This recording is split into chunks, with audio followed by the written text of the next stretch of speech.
Hello, ladies and gentlemen, and welcome to another episode of Crazy Money. This is your host, Paul Ollinger, but you were aware of that.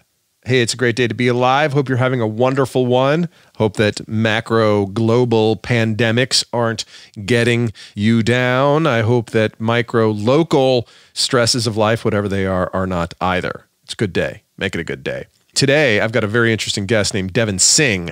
He is an associate professor of religion at Dartmouth College, where I didn't go there. I went to the school that's associated with it for my MBA. Anyway, Devin's a very interesting guy, and we're going to talk about God and money and God. Silver and gold. Hey, but before we do that, I want to tell you about a few comedy dates that I have coming up. On March 18th, I will be at the Stand in New York City on the 8 p.m. show with some outstanding comedians. You should check that out. On March 21st, I'll be on the Best of Atlanta at Laughing Skull Lounge in Atlanta, Georgia. March 27th through 29th, I'll be at the Syracuse Funny Bone with Grant Lyons, who is a very smart, very funny person. April 8th, I will be headlining a show at the DC Comedy Festival in our nation's capital, Washington, D.C. Taxation without representation as a municipality. Anyway, come on out. Would love to see you there.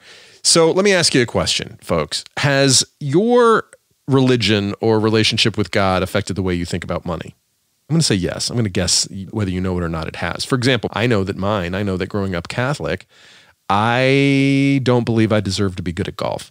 I'm not sure how that relates. Well, it kind of relates to the country club lifestyle. I don't deserve it. And that's a Catholic hang-up. It's a pathology. Anyway, more to the point. Has your relationship with money affected the way you either relate with religion and or the language that you use about religion? The language you use to discuss eternity, the Almighty?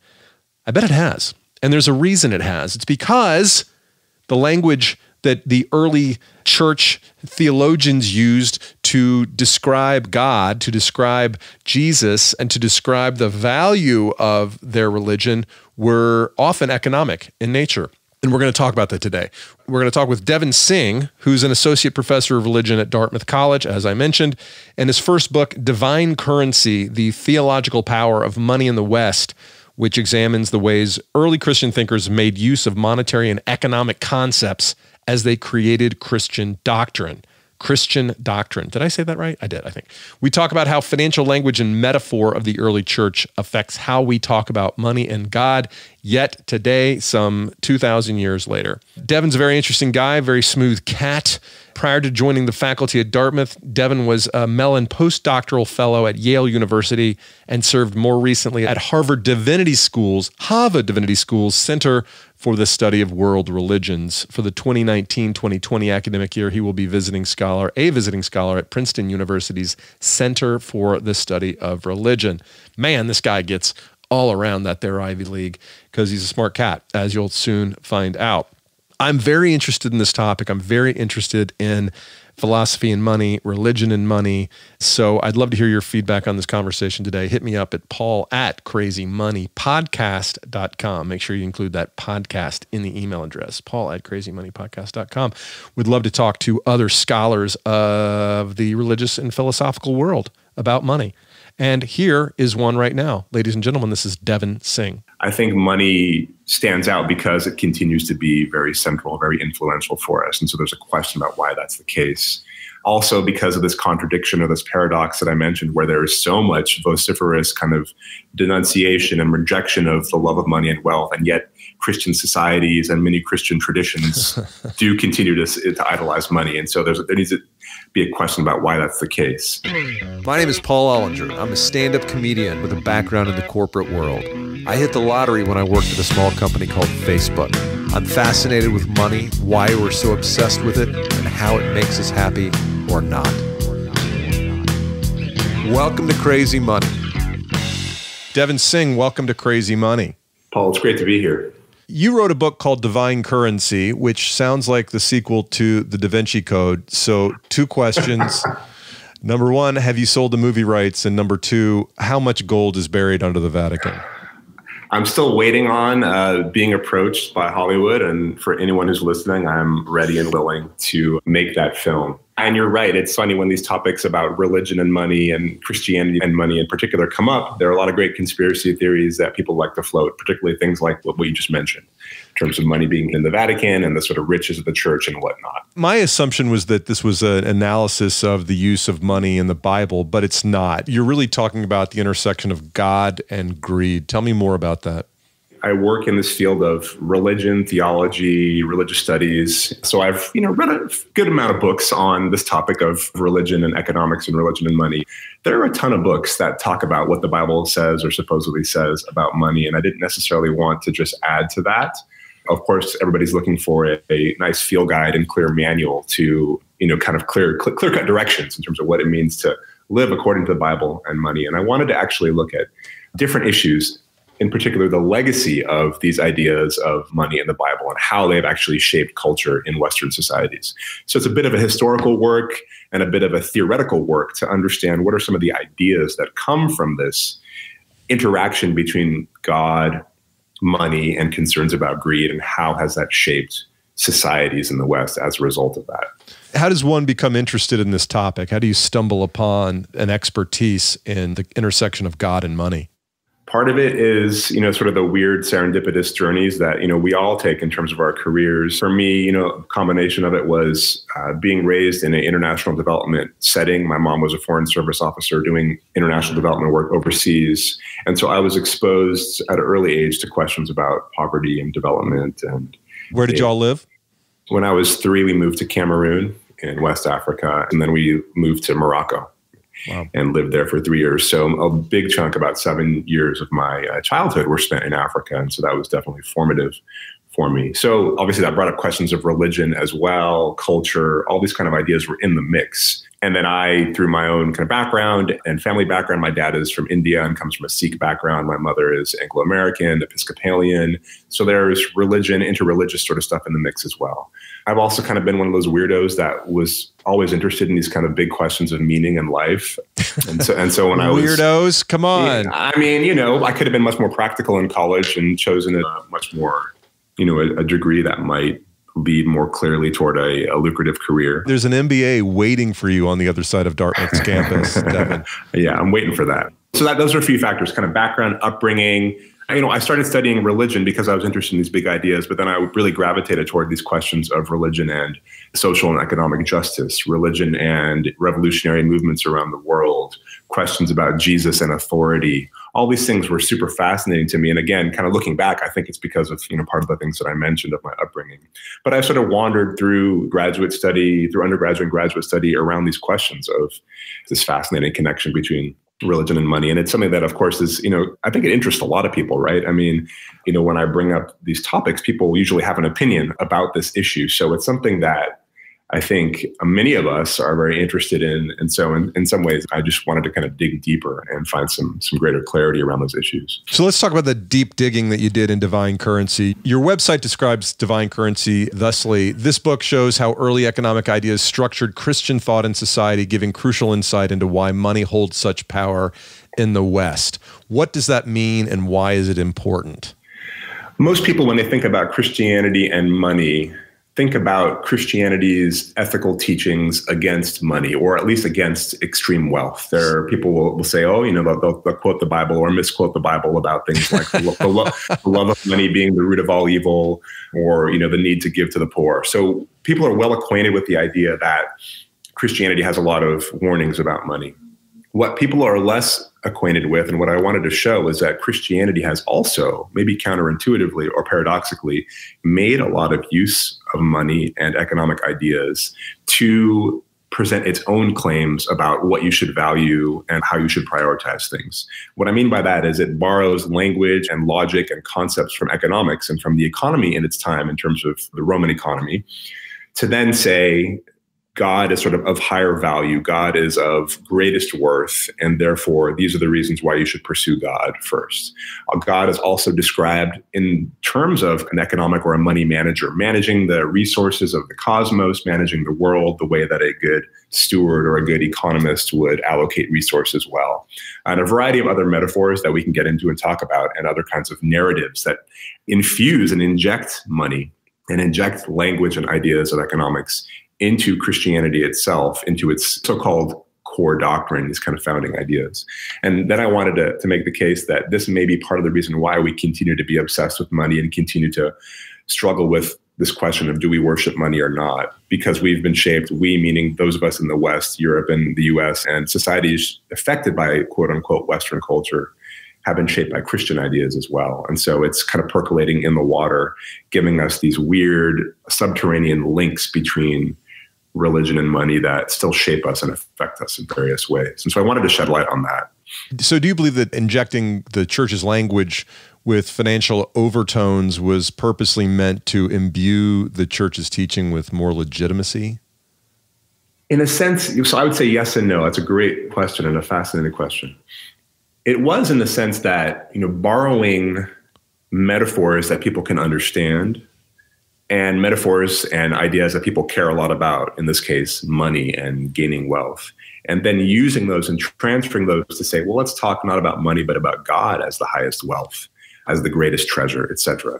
It gives it a certain legitimacy or a certain purchase, a certain appeal, because you can understand that, you can kind of get on board with that. The way that I used to love and obsess about money, now I can transfer that whole structure and idea toward loving and obsessing about God, right? So I think initially there was that. Now we can think about the ways that later, as the church became more wealthy and became a church of the empire and power, the ways that it then actually used things like gold and coinage and literal material money to present itself as legitimate. That's another level that I think is also there that we need to think about as well. But I also am interested in the unintended consequences that certainly the church was not trying to, this is kind of shooting itself in the foot, by using monetary metaphors to talk about why we should love God, and somehow those metaphors then still keeping us fixated on money. Obviously that's not what the church would have wanted. So there's some unintentional outcomes here that I'm also interested in, that they may not have seen, or these unforeseen consequences of continuing to talk in monetary terms, even when you're trying to speak about something else. But money isn't, there's tons of metaphors in the New Testament, right? There's builder, farmer, kings, shepherd, lamb, soldier, etc. Why is money different? It's not necessarily different. I think one could perhaps tell interesting tales about the effects of using other metaphors to talk about God and salvation. I think money stands out because it continues to be very central, very influential for us. And so there's a question about why that's the case. Also because of this contradiction or this paradox that I mentioned, where there is so much vociferous kind of denunciation and rejection of the love of money and wealth, and yet Christian societies and many Christian traditions do continue to idolize money. And so there needs to be a question about why that's the case.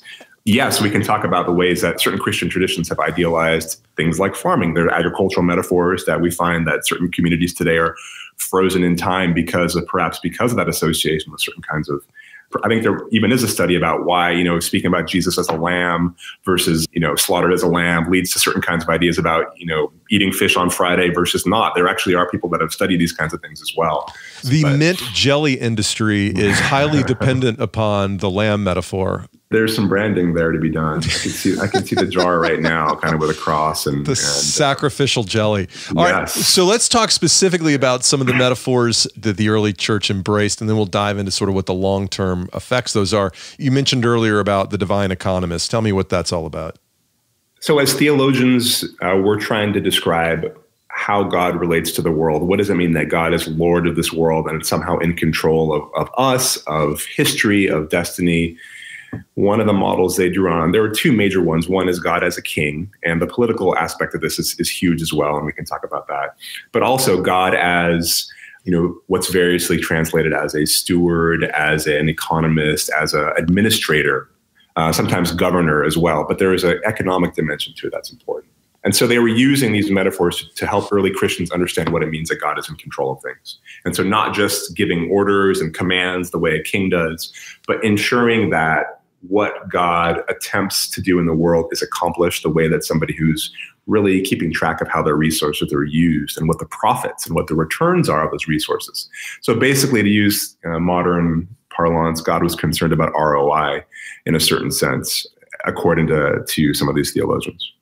So God is both CEO and comptroller in this metaphor. Yeah, and there's a lot of language of the pastor as well, the bishop, the early overseers of the church, as being good shepherds of their people, shepherds being those who watch over the souls, but also steward the resources of the church. This is huge for early Christian communities, that bishops and pastors needed to be obviously responsible and ethical, not embezzling funds. That was an issue from the beginning as well. But not just that, but using your money well so that there's a good return on it. And the ultimate return, of course, is greater conversion, greater belief, but it's also about not being wasteful, being parsimonious, being economic in the sense of efficient in your use of resources. So it kind of hangs at this cosmic level with God. It applies to the Christian emperor at another level, and then it trickles down to ideas of leaders of churches and communities as well. You talk about Christ as God's coin. What did coins look like in the time of Jesus? Coins, in many ways, looked quite similar to coins that we are familiar with. Coinage emerged in Asia Minor, which is present-day Turkey, but very quickly permeated ancient Greece in the 600s to the 500s, roughly, but very quickly spread around the Mediterranean and into other parts of the empire under Alexander the Great, and then also in the Roman world. Coins were usually round discs that were blank pieces of metal that were then hammered with insignia, with symbols, and perhaps with some words as well. And so coins were used to signify under whose authority you were buying and selling, and they kind of indicated whose territory you were in, which is a major role that money continues to play today. We kind of forget about the politics of money, but it's huge in terms of currency and how that works. So coins communicate messages, coins convey ideas, coins try to shape beliefs as well about what it means to use them and who you are by the fact that you're using them. And so then I talk about how these theologians were then using this metaphor and this idea of the coin to talk about how Christ, as the incarnation of God, was this message, was this communication from God to the world, but one that also then accomplished these things that we've been talking about kind of economically in an economic sense. What does the significance of Jesus as a coin mean? One of the major theories in the early church in terms of what it meant to be saved, because people have had these debates then, they continue to have these today. How do we describe salvation? What does it actually mean? Why did this person show up and die on a cross? One of the major metaphors is called the ransom theory of atonement. This is a common sort of conversation that was happening in the first few hundred years of the church. Basically, the idea that somehow humans were in some kind of debt slavery. To whom? There were debates about this. Usually it's the devil. Sometimes it's just the death in general, that we're somehow in some kind of negative situation, that we're entrapped in some way. And the entrapment was somehow economic, that we sold our rights, sold ourselves in some way to Satan. And the devil had a kind of ownership of us as debt slaves. And so Christ as the coin is that redemption, that redemptive payment that buys humanity back. And this language of redemption is still with us today. And we forget that it's economic fundamentally. And Christians today might wonder and ask, well, if we're using this language of redemption and saying that we've been redeemed by Christ or redeemed by the blood of the Lamb, what, redemption is to be bought back. What is that about? So it's there from the beginning. And so Christ as the coin is this currency that pays for humanity's debt and enables humanity to become free and now to then serve God. And what I end up saying is that humans actually then become slaves to God. So that's another kind of layer of this, but in some sense, they're freed from the debt slavery to the devil because of the coin of Christ. There was a point in my life where I was a debt slave to Capital One, and it felt very much diabolical for quite some time. Yes. Yeah, that language has stayed with us. I mean, we definitely demonize, and perhaps rightly so, predatory lending. Yes. And enslaving kinds of debt. And that continues to be a problem today. And that's actually what my next book is about, is looking more in depth at debt itself as opposed to money and currency. There's the passage in the gospel where Jesus is challenged with, somebody shows him a coin and basically says, who do I owe this to? And he says, render unto Caesar that which is Caesar's, render unto God that which is God. I always interpret that to mean you owe your taxes to Caesar, but your ass belongs to God. Is that how it was interpreted in the early church? That's one of the ways it was interpreted, and I think that's in many ways a pretty decent interpretation. There's been a lot of debate about this passage. It's perplexed interpreters for as long as it's been around. But one of the ways was this question of priorities, that perhaps at a basic level, give these taxes to the governing authority, but ultimately your ultimate authority and your soul and your life and your worship should be directed to God. There are other ways that this can be interpreted where really this is a backhanded rejection and condemnation of Caesar and Caesar's claim to own anything from us. And so some people have interpreted this as just a rejection of Caesar completely. But it does seem to established this almost too neat sort of secular, sacred division where money and taxes belong to the government and everything else belongs to God. But again, it's a confusing passage. It's one that also, in some ways, I reflect on this and talk about this passage in my book because it's used later to talk about the ways that humans, like coins, have been stamped with an image. Coins have been stamped with the image of the emperor, and this is what Jesus talks about. Humans have been stamped with the image of God, and this is what different theologians will talk about, what the image of God in humanity means. And so Jesus is actually making this claim, and Christian theologians then riff on this, is to say that humans are kind of like coins in a sense too. In the same way that you would render coins back to whoever issued them, whoever's image is on them, you need to render these human coins back to God, send them back, pay your taxes, so to speak, but pay your spiritual taxes in the sense of obedience, worship, etc. So there's a wild way in which humans become monetized and become coined in a sense as a result of thinking about these kinds of passages. So those are some examples of monetary metaphor in the early church. So how is that language manifested in attitudes about money in Western society that are different than those attitudes, say, in some of the places where you grew up or in India? Yeah, I mean, this is something that for me, to be clear, I haven't done direct research on. This is, just kind of us riffing and talking in terms of our impressions and me kind of looking out in the world and thinking about this. My in-depth research was on the ancient world, and I and others, I think, still need to sort of tell the story of how this is kind of trickled down over history toward us. But I do think there's something really interesting about this anxiety around money that we find in the West, this love-hate relationship that we find with it, that arguably we don't see or see in different ways in other societies. And in other societies, there might be just sort of what's the big deal? Money's great and we need to accumulate it. Duh. Yeah. And so maybe a sort of a no-nonsense, more pragmatic approach to accumulation and to earning money. In the West, again, in these Christian and post-Christian sort of secular or post-secular societies, there continues to be this kind of vexation, this burden, this, again, anxiety about, I really want money. I really want to earn it. But at the same time, maybe this is bad. I need to second guess this. I need to worry about, is my soul at stake? Are my moral values being off kilter, et cetera? There's something I think very particular and peculiar about that and interesting about that comes from this long legacy of this tension, this push-pull about money and priorities and worshiping it that comes from this Christian engagement with it. And it's not just simply a matter of fact, like earn as much as you can and then give a certain amount to the poor, which we could see in Judaism and in Islam, for instance. There's more of this kind of internal dialogue that continues to also happen because of this Christian emphasis on kind of searching your heart and an influence on your shaping of internal conscience that I think is very interesting. And again, I don't want to overstate the differences. One, I think could make the case that in Judaism and Islam as well, there certainly is a focus on conscience and on this internal dialogue as well with where is your heart? Is your heart really worshiping God versus money? But there is, I think, a really heightened emphasis on this in Christianity that sort of shaped our various traditions of philanthropy, of welfare, of redistribution, all these debates that we have today about whether there should be billionaires or not, whether the government should be redistributing money. These are debates that, of course, are not only happening in the West, but there's a distinctive fingerprint from some of these Christian concerns that remains that I think is worth exploring. One of the interesting ways that money shows up in modern Christianity is in the prosperity gospel. Joel Osteen is reportedly worth over $50 million. How do you interpret his popularity?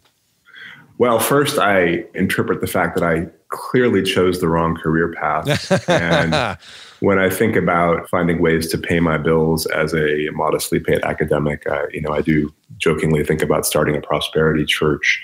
Modestly, but you've got a nice little gig there. Don't undersell yourself, Devin. Yeah, we can come back to that for sure. Okay. We're going to.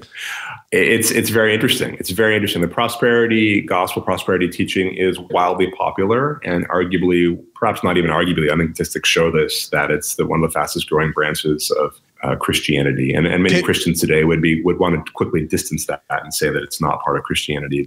Can you define prosperity gospel for us? Yes.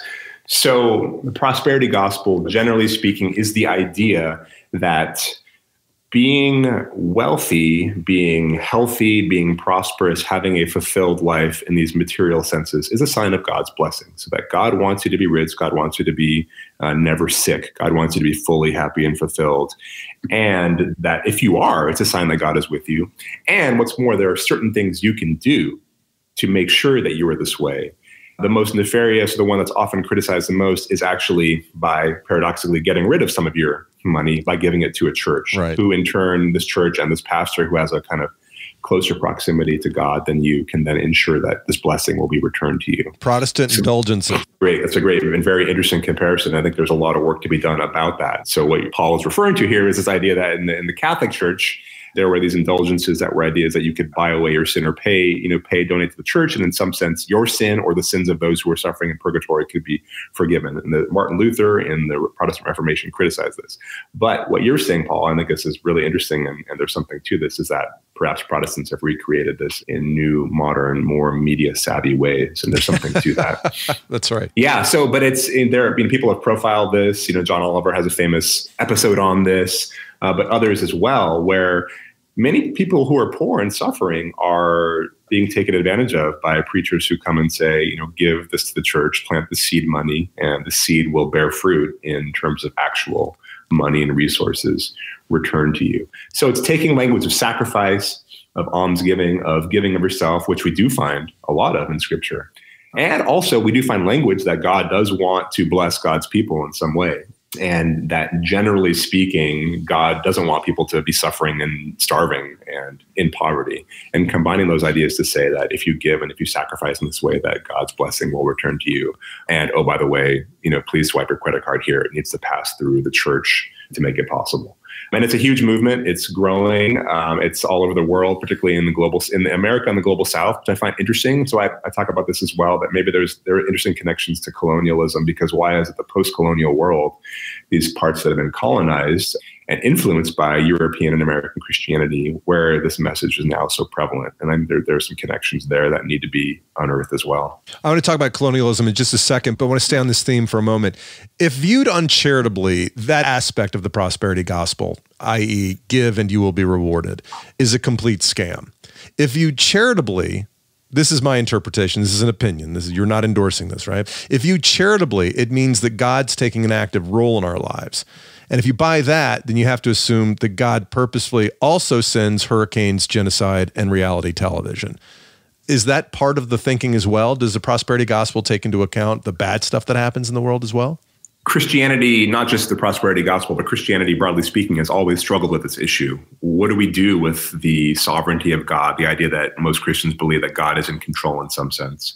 What do we do with suffering, evil, brokenness in the world, and their various responses to that? So the prosperity gospel, just like a lot of Christianity, can pick and choose and say, no, God didn't want that, but God does want you to be blessed and to be wealthy. These other things are the result of sin, brokenness in the world that ultimately is humankind's fault. And then there's the story of Adam and Eve and the fall might come in. More progressive Christians might talk about how God, in God's wisdom, has designed a natural order that does include a certain kind of life cycle of death, of dying, of destruction that is not really destruction from a broader world point of view, but from our limited point of view as humans, it does seem bad, but there's a greater wisdom to it in that sense. So there are different ways around this.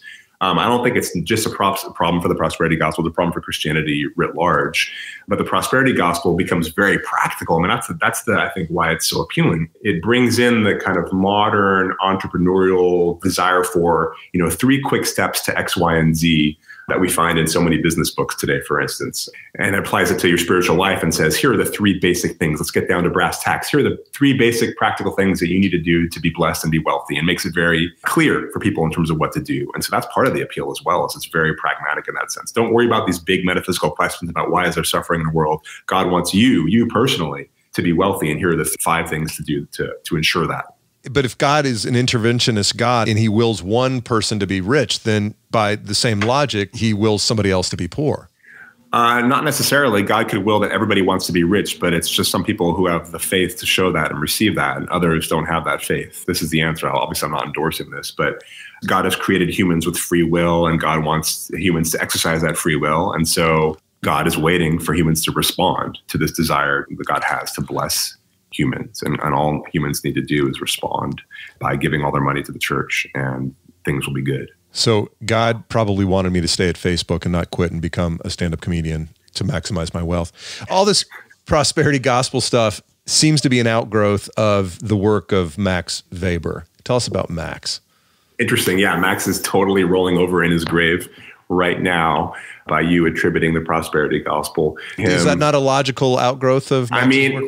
Well, I think there's completely. What's the what's the connection between those two things? Yeah, so whether or not it's an outgrowth of his work, I think is too strong to say it's an outgrowth of his work, but the phenomena that he observes are, I think, part of what's blossomed into prosperity gospel. I guess that distinction makes sense. Yeah, that's what I meant. Yeah, he didn't cause the prosperity gospel. He just identified some of the things that were going on that have sort of manifested in the modern version of what he was observing around the Protestant work ethic, et cetera. Yes, absolutely. There is a link there. And surprisingly, to my knowledge, not a lot has been said about this. To me, what seems like a pretty clear and intuitive link. But Weber was a German sociologist, and in many ways one of the founding figures of the field of sociology, writing in the very early 20th century, who observed that there seems to be some kind of correlation between countries in Europe where capitalism appears to have really gotten off the ground and become very central and flourishing, and those countries also being Protestant. And so not those lazy Catholics in Spain and Italy. Paul, it's funny because that language still appears today. I mean, during the Euro crisis, during issues around Greece and the so-called underperforming countries in the Eurozone, you can find op-eds that still talk about this, about the Catholic countries, and of course, Greece is, would have an Orthodox background, but the non-Protestant countries in Europe having the problems. So this language is still there today.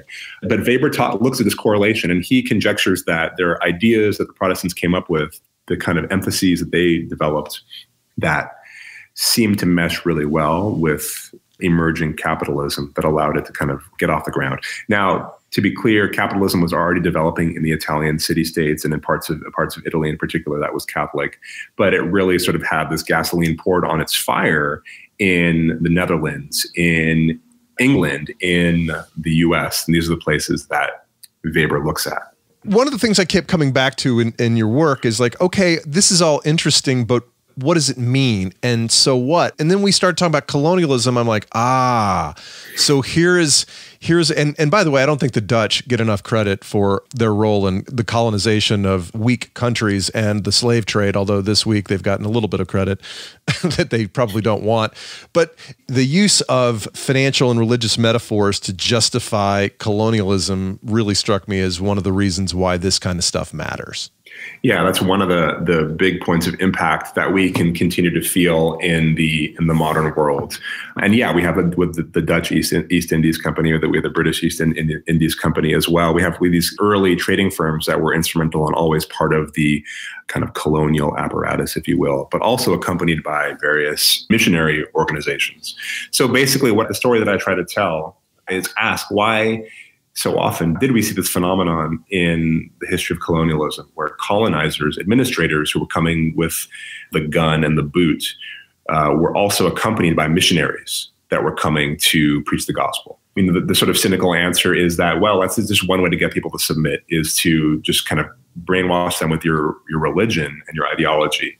And yeah, that's absolutely at work. That's part of it. I'm not going to deny that. But what was more interesting to me was to look at how some of these missionaries could be, in some sense, not self-consciously nefarious and believe they're bringing this much-needed good news of salvation, but are still participating in and even exporting an economic agenda as well. And the economic agenda is one that I try to show with these early Christian ideas that God comes into the world to claim territory for God. I mean, this is part of the message of the kingdom of God spreading in the world is about God sort of reclaiming divine territory.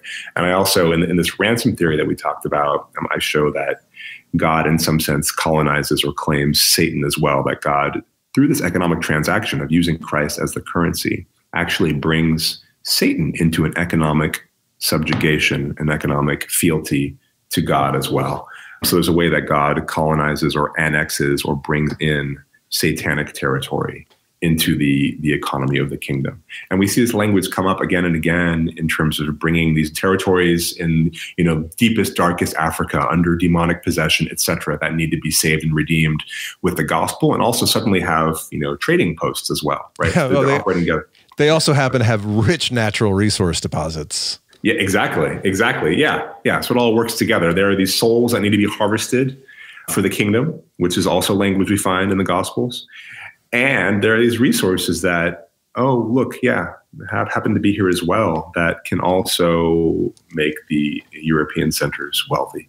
So this operating together of colonization, resource extraction, and extending political rule happening with, on the other hand, extending religious ideas is a pairing that we see in some ways from the beginning. And so that was part of what I wanted to show, is some of the roots of these ideas, some of the ways that this gets carried out in the history of European Christianity.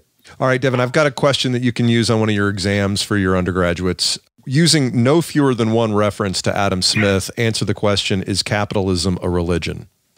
I mean, it depends on how we define religion. If we, what needs to be there for a religion. I think there are religious aspects to capitalism in terms of, if we think about religion as needing some sense of an ultimate good, a kind of horizon of what is ultimately good that one can strive for. If religion includes certain kinds of rituals and practices, if religion has implicit or even explicit kinds of ethics, of ways that it means to behave.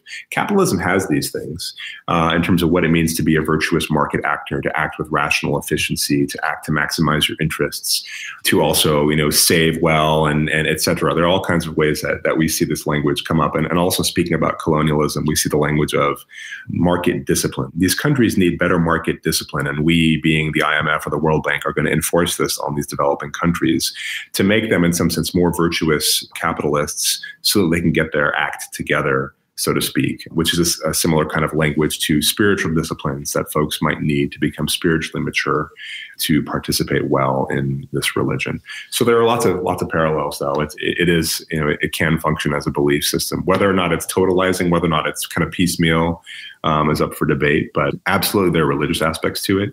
And Adam Smith, as you mentioned, talks about the invisible hand of the market, which has theological resonances, has ideas that link back to the hand of providence, the hand of God, orchestrating things that happen in nature and happen in human society. And so the idea that the market will balance out toward a kind of equilibrium, where all these selfish actions that people do to pursue their own self-interests will somehow benefit the net good of society, trades on this idea that God will use all these various sins and the brokenness of humanity to work all things together for good for humankind as well. And so there is a kind of faith that's required that the market is going to give us what we need. Was it that overt, or was it just implied due to the language of the day?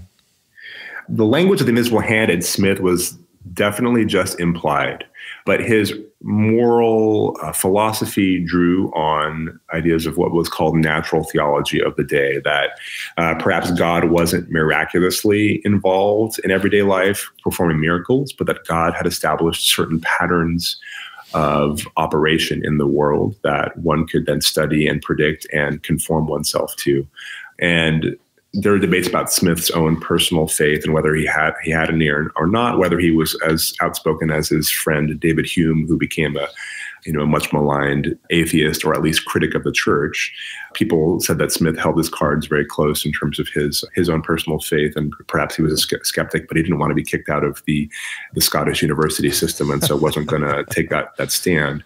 Whether or not he had a personal devotion, he does take advantage of or trade on or rely on a broader assumption in the culture that God's in control ultimately and setting things into motion.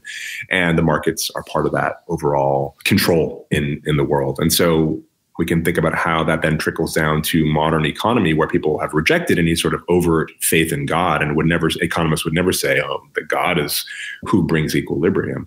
But this faith in, this assumption in equilibrium, which theorists over and over again say is really it's not observed anywhere. It's a kind of vanishing point. It's a sort of ideal.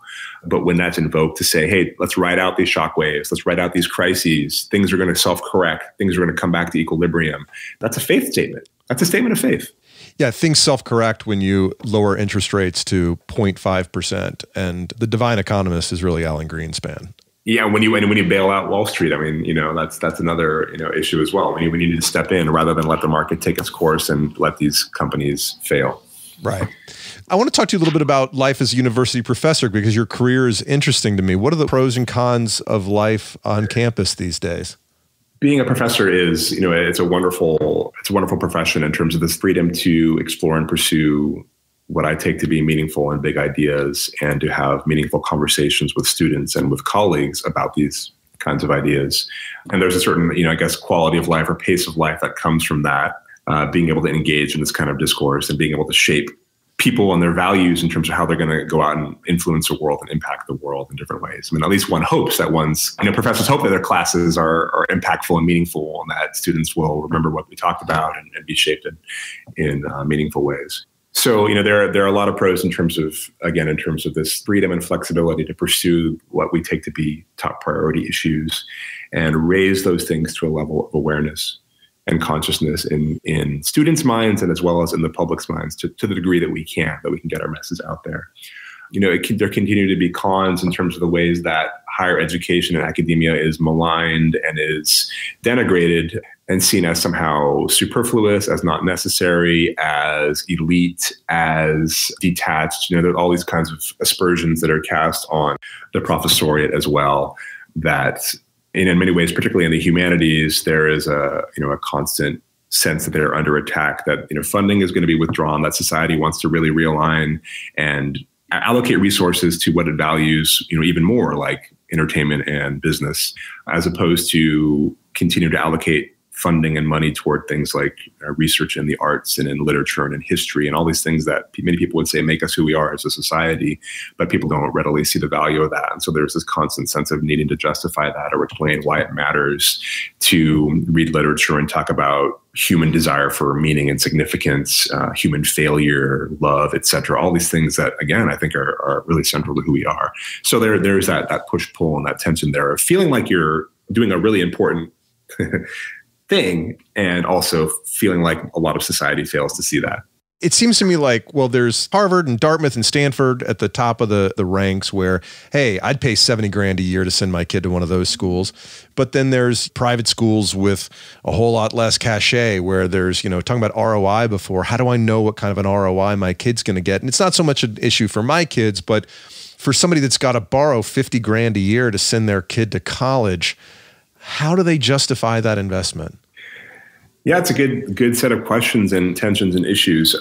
Part of it is what matters to them in terms of what counts as the ROI, right? Is it landing a good job and getting good pay? Is it a sense of also being kind of grounded and centered in oneself in terms of knowing what one is about, what matters, what their priorities are?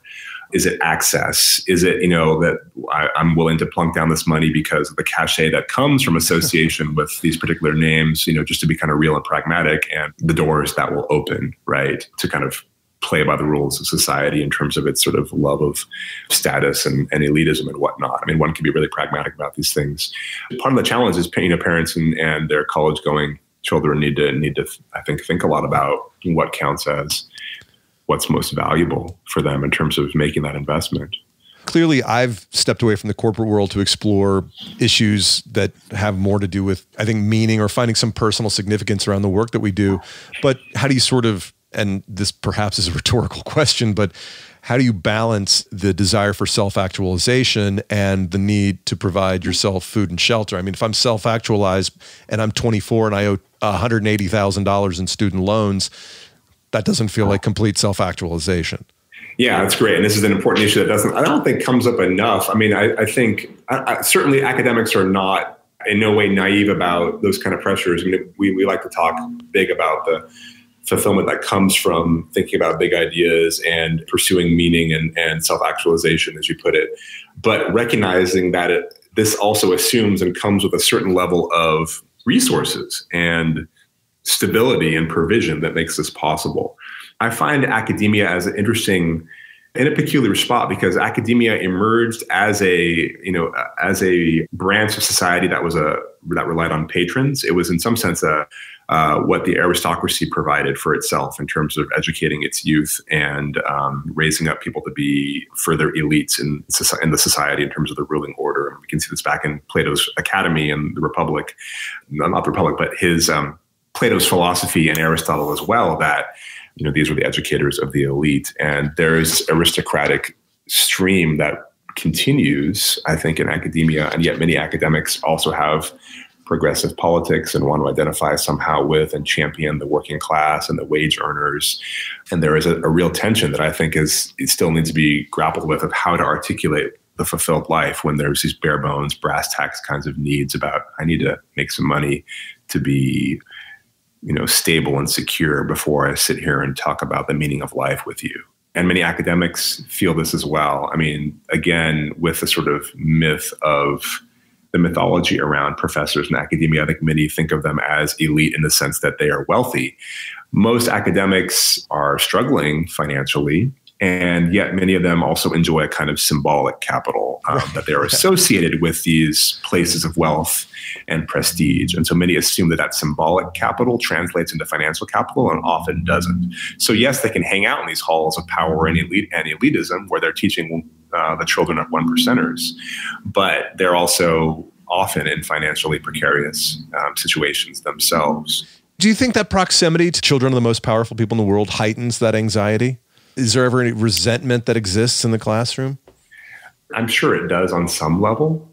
I think it's a complicated relationship. I think there's, again, kind of like this weird love-hate that we've talked about with Christianity and money. I think in academia, there is a sense of, and I see this a lot with academics who express and often mime the values of the aristocratic class in terms of, valuing the high arts and condescending about popular culture and crass mass culture, et cetera. And so they're kind of ventriloquizing and speaking the language of the aristocracy there.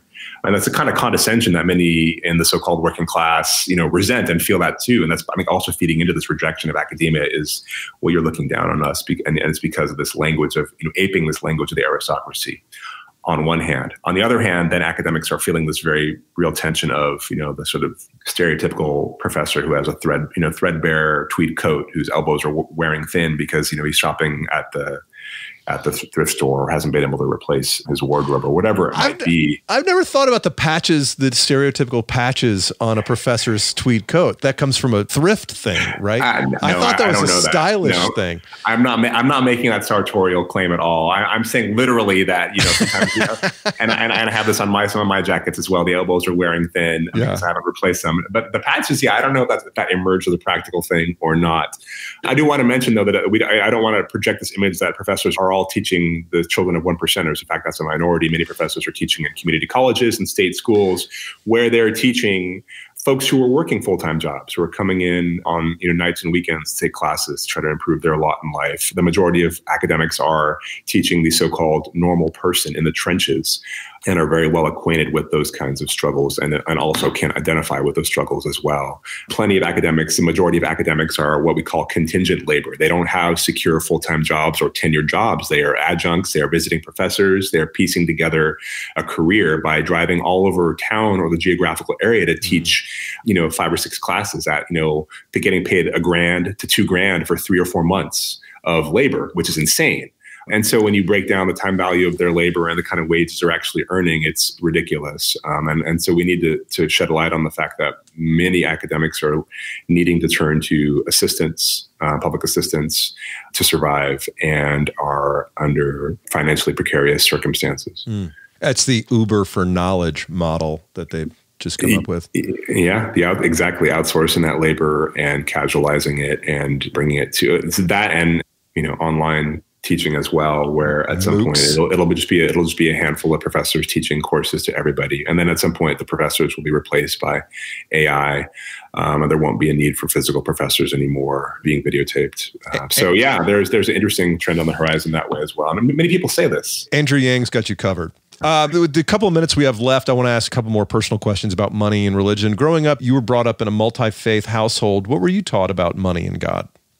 I wasn't taught a lot, or I realized this later. My mom was a single working mother who worked her butt off to support me, and then eventually me and my younger brother when he came along.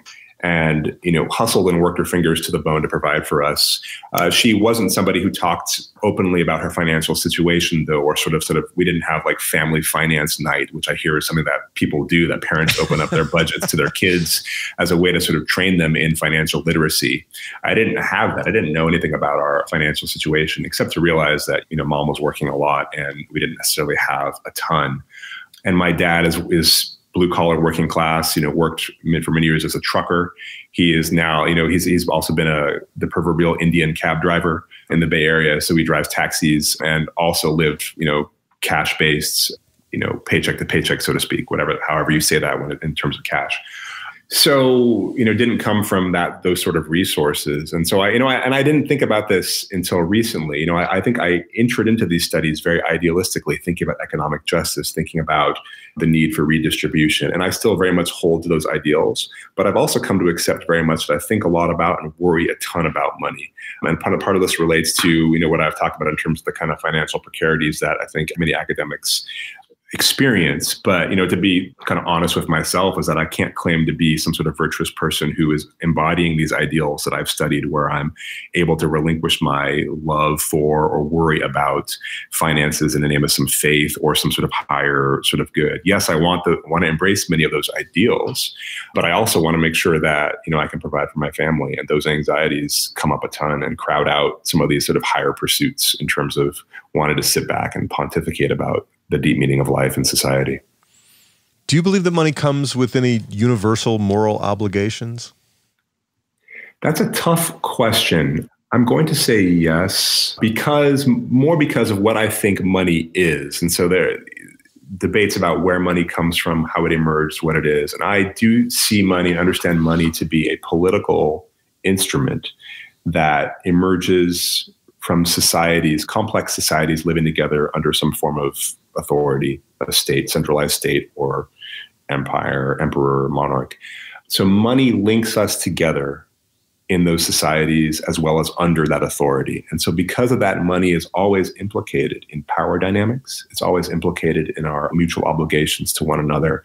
Money isn't neutral the way that we like to say in terms of, money is just a tool we just use to buy and sell things. No, money comes with all of this other institutional and social baggage, if you will, or at least connections.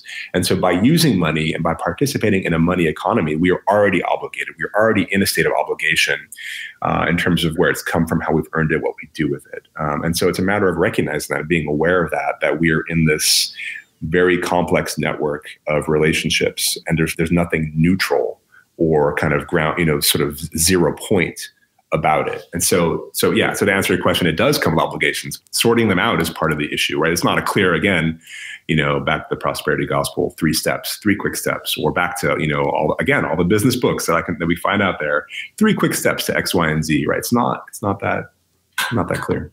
So you're sitting in the religious studies building on the campus of Princeton University today, down the hall from Peter Singer, whom I interviewed 6 months ago. And I asked him, if I donated my money at the levels he suggested in his book, would I go to heaven? I want to ask you the same question. If I give away enough of my money, will I go to heaven? Yeah, I heard that interaction on your podcast. It was great. And, his also calling you very primitive as a result of asking that question, I thought was pretty awesome. That was great. I'm going to punt on that because I don't know the answer at a broad sense. This is what the early church taught. So the early church was very clear that giving away most of your belongings, giving away till it hurts, giving alms to the poor was a necessary component of the spiritual life. And I want to emphasize that because I think Christians over the course of many centuries began to spiritualize that away and soften that to say that, well, it's not really about giving away the money, but as long as I don't care about it so much, sure, I can be a millionaire, a billionaire, but I'm not in love with my money, so I'm all good. And then the early church preachers would say, well, if that's the case, then, put your money where your mouth is and get rid of it. So the church unequivocally at its early stages did teach, yes, that you need to give away your money to be saved. So I'll answer from that perspective. Obviously, I have no idea. I'll also admit that I'm not prepared to embrace that. So I'm not a hardcore ascetic, even though I wanted to be, and I think had those ideals when I started out, this kind of ideal of embracing living as if I was poor among the poor. And there are strands of Christian theology that teach this. Many very inspiring strands that I love and find beautiful.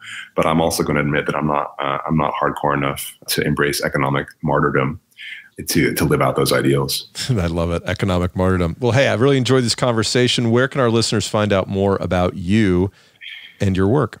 So I have a website, just devinsingh.com. It's probably the easiest place to go. And there are a bunch of links there that you can read about my book, Divine Currency, find some other articles and op-eds that I've written, and watch some videos of me spouting more of this nonsense. So thank you, though. It's been a really fun conversation, Paul. I appreciate you taking the time to join us. Thank you, Devin, for your time. I really appreciate your work and found your point of view quite thought-provoking. And I look forward to reading more about debt when your new book comes out. Hey, ladies and gentlemen, if you like what we're doing here at Crazy Money, I sure would appreciate it if you would share this episode or whichever episodes have resonated most with you with three friends that you believe would find this kind of an exploration of the connection between money and happiness to be worth their time, because that's what we're trying to do. We're trying to provoke some thought. That's what we're doing. And not everybody's going to be down for this kind of podcast. I get it. That's fine. I didn't know what it was going to be when I started talking into the microphone. I thought it was going to be more hoots and hollers, but it's less morning drive show and more, hey, what's it all about? And that's worthwhile, right? Also, if you haven't already done so, and many of you have, and I greatly appreciate it, but please do take a second to rate and review this podcast, especially if you use it in Apple iTunes or in their podcast app. Why? Because iTunes is sort of the default metric by which a podcast's power and ability to take over the world with its brilliant insight is measured. So iTunes or podcast would be great. If you're listening to me on Spotify or Pandora, thank you. Hey, welcome. Love those platforms too. They don't have the same review type functionality that iTunes has. Anyway, hey, thanks for listening. Thanks for sticking around. I really appreciate it. I'm glad you found it valuable enough to want to hang in there. And I want to end up by saying thank you to my friend, producer, and editor, Mike Carano. Mike, make me sound smart. Goodbye.